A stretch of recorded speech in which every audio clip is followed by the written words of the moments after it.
Hello दोस्तों, students मंत्रा YouTube channel में आप सभी का स्वागत है। और आज मैं लेकर आया हूँ भारतीय संविधान से महत्वपूर्ण प्रश्न। चलिए दोस्तों शुरू करते हैं। पहला क्वेश्चन है, पंचायती राज अधिनियम 1992 द्वारा संविधान में कौन सी अनुसूची जोड़ी गई? तो यह 11वीं अनुसूची है। 11वां अनुसूची 73वां संविधान संशोधन 1993 द्वारा जोड़ी गई है, जिसमें पंचायती राज संस्थाओं का चर्चा किया गया है। जबकि 10वां अनुसूची 52वां संविधान संशोधन 1985 द्वारा जोड़ा गया है, जिसमें दल बदल विरोधी कानून का जिक्र किया गया है। आगे क्वेश्चन है, भारतीय संविधान में प्रथम संशोधन कब किया गया? तो यह 1951 ईस्वी में किया गया। आगे क्वेश्चन है, सरकारी आयोग किस विषय से संबंधित है? तो यह केंद्र और राज्य से की जांच से संबंधित है, जिसका गठन 1983 ईस्वी में किया गया। अगला क्वेश्चन है, कौन सा अनुच्छेद कार्यपालिका को न्यायपालिका से पृथकीकरण करता है? तो यह अनुच्छेद 50 होगा। अगला क्वेश्चन है, नागरिकों के लिए एकमात्र सिविल संहिता लागू करने वाला राज्य कौन सा है? तो यह गोवा है। एकमात्र सिविल संहिता लागू करने वाला राज्य गोवा है, जिसकी चर्चा अनुच्छेद 44 में है सिविल संहिता का। अगला क्वेश्चन है, पंचायती राज व्यवस्था का औपचारिक शुभारंभ करने वाला पहला राज्य कौन सा है? तो इसका आंसर आंध्र प्रदेश होगा।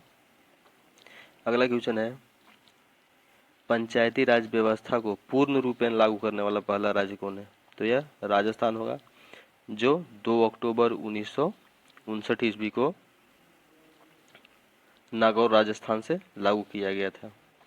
आगे क्वेश्चन है, लाभ के पद पर कोई संसद सदस्य है या अयोग्य, इसका निर्धारण कौन करता है? तो यह लोकसभा अध्यक्ष करता है। अगला क्वेश्चन है, एकमात्र राष्ट्रपति जिनका द्वितीय गणना के उपरांत जीत हुई थी? ये बीबी गिरी हो जाएगा आंसर।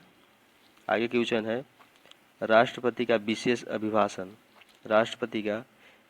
अभिभाषण कितना अनुच्छेद के अंतर्गत आता है? तो इसका आंसर अनुच्छेद 87 हो जाएगा। आगे क्वेश्चन है, उपराष्ट्रपति का शपथ किस अनुच्छेद के अंतर्गत होता है? तो अनुच्छेद 69। अगला क्वेश्चन है, संविधान के द्वारा राष्ट्रपति को कितने प्रकार का वीटो शक्ति दिया गया है? तो यह 3 प्रकार का होता है। पहला ऐतिहासिक वीटो, दूसरा निलंबनकारी वीटो, तीसरा पॉकेट वीटो। ऐतिहासिक वीटो में वैसा वीटो कहते हैं जब संसद के दोनों सदन से कोई विधेयक पारित होकर राष्ट्रपति के पास आता है और वे अनुमति नहीं देते, तो उसे ही ऐतिहासिक वीटो कहा जाता है। जबकि निलंबनकारी वीटो वैसा वीटो राष्ट्रपति जिस विधेयक को पुनर्विचार के लिए भेजते हैं, उसे ही निलंबनकारी वीटो कहा जाता है। जबकि पॉकेट वीटो वैसा वीटो जिस विधेयक को न तो अनुमति देते हैं, नहीं रोक सकते हैं, बल्कि नहीं रद्द कर सकते हैं, कुछ समय के लिए अपने पास ही सुरक्षित रख सकते हैं, इसे ही बोला जाता है। नेक्स्ट क्वेश्चन है, अब तक कितने कार्यवाहक राष्ट्रपति बने हैं? तो 3 गो बने हैं अभी तक। पहला हो जाएगा बीबी गिरी, दूसरा मोहम्मद हिदायतुल्लाह, तीसरा बीडी जत्ती। नेक्स्ट क्वेश्चन है, राष्ट्रपति के त्यागपत्र की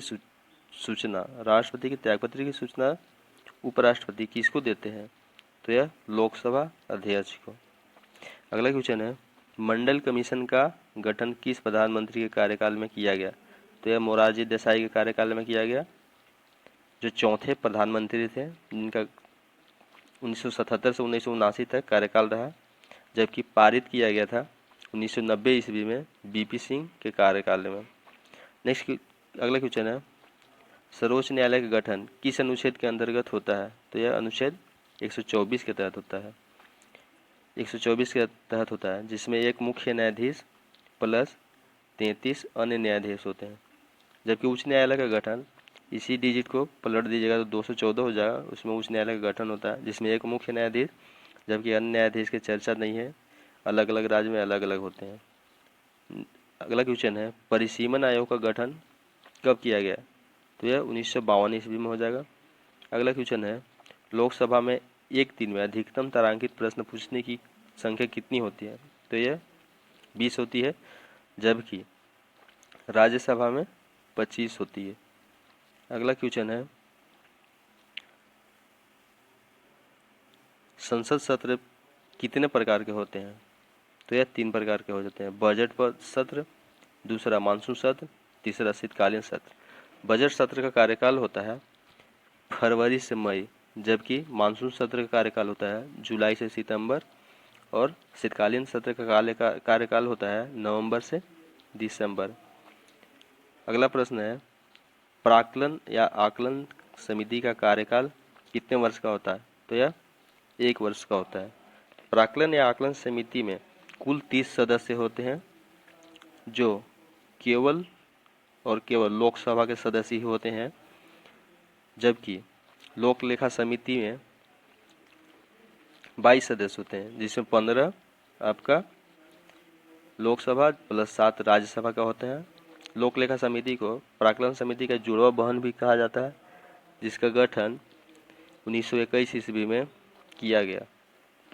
या लोक लेखा समिति को ही सार्वजनिक समिति भी बोला जाता है। अगला प्रश्न है, एकीकृत न्यायिक व्यवस्था लिया गया है? तो भारत परिषद अधिनियम 1935 द्वारा। अगला प्रश्न है, संघीय अदालत की स्थापना कब हुआ? तो यह भारत परिषद अधिनियम 1935 के तहत 1937 ईस्वी में हुआ। अगला प्रश्न है, स्वतंत्रता प्राप्ति के समय भारत में कुल कितनी देशी रियासतें थीं? तो कुल 565 देशी रियासतें थीं। ये बार बार प्रश्न पूछा जाता है। देशी रियासत का विलय करने का मुख्य योगदान रहा सरदार वल्लभ भाई पटेल और कृष्ण मेनन का। अगला प्रश्न है, किस राज्य को पुलिसिया कार्रवाई द्वारा भारत में विलय किया गया? तो यह हैदराबाद है, जबकि जम्मू कश्मीर को विलय पत्र द्वारा स्वेच्छा से महाराजा हरि सिंह ने सिग्नेचर किए थे। अगला प्रश्न है, किस संविधान संशोधन द्वारा एक व्यक्ति को एक से अधिक राज्यों का राज्यपाल नियुक्त किया जा सकता है? तो यह 7वां संविधान संशोधन 1956 है। इससे 2 और महत्वपूर्ण प्रश्न पूछा जाता है। इसमें 7वां संविधान संशोधन 1956 द्वारा भाषाई आधार पर राज्यों का पुनर्गठन का मान्यता मिला था, जबकि 7वें संविधान संशोधन 1956 द्वारा भाग 7 को निरस्त भी कर दिया गया था। अगला प्रश्न है, लोकपाल एवं लोकायुक्त को के लिए न्यूनतम आयु कितनी होनी चाहिए? तो इसका आंसर हो जाएगा 45 वर्ष। अगला प्रश्न है, राष्ट्रपति द्वारा संसद में कानून निर्माण किस शक्ति के अंतर्गत आता है? तो यह विधायी शक्ति के अंतर्गत आता है। अगला प्रश्न है, किसी भी केंद्र में या राज्य में मंत्री परिषद का आकार होना चाहिए? तो यह कुल सदस्यों का अधिकतम 15% होना चाहिए। अगला प्रश्न है, राज्यपाल विधान परिषद के कुल सदस्य का कितना सदस्यों का मनोनयन करते हैं? तो यह 1/6 सदस्यों का मनोनयन करते हैं। अगला प्रश्न है, आज़ाद हिंद फौज किसके मस्तिष्क का उपज माना जाता है? तो यह कैप्टन मोहन सिंह का मस्तिष्क का उपज माना जाता है, जिसका गठन 1942 ईस्वी में किया गया है। अगला प्रश्न है, संविधान में संशोधन कितने प्रकार के होते हैं? तो यह 3 प्रकार के होते हैं। पहला साधारण बहुमत, दूसरा विशेष बहुमत, जबकि तीसरा विशेष बहुमत के साथ साथ आधे से अधिक राज्यों का समर्थन होना चाहिए। अगला प्रश्न है, किसी भी राज्य में विधान परिषद का सृजन या समाप्ति किया जा सकता है? तो यह साधारण बहुमत के अंतर्गत ही किया जाता है। अगला प्रश्न है, राष्ट्रपति और राज्यपाल को अध्यादेश जारी करने की शक्ति कैसी शक्ति है? तो यह विधायी शक्ति है। अगला प्रश्न है, रीट जारी करने का अधिकार किसको है? तो यह सुप्रीम कोर्ट को भी है और उच्च न्यायालय को है। सुप्रीम कोर्ट अनुच्छेद 32 के अंतर्गत 5 प्रकार का रीट जारी करते हैं, जबकि उच्च न्यायालय अनुच्छेद 226 के अंतर्गत 5 प्रकार का रीट जारी करते हैं। 5 प्रकार का रीट बताते हैं। पहला हो जाएगा बंदी प्रत्यक्षीकरण, दूसरा हो जाएगा आपका अधिकार परिचय, तीसरा हो जाएगा आपका परमादेश, चौथा हो जाएगा उत्प्रेषण और 5वां हो जाएगा आपका प्रतिषेध रीट। अगला प्रश्न चलते हैं।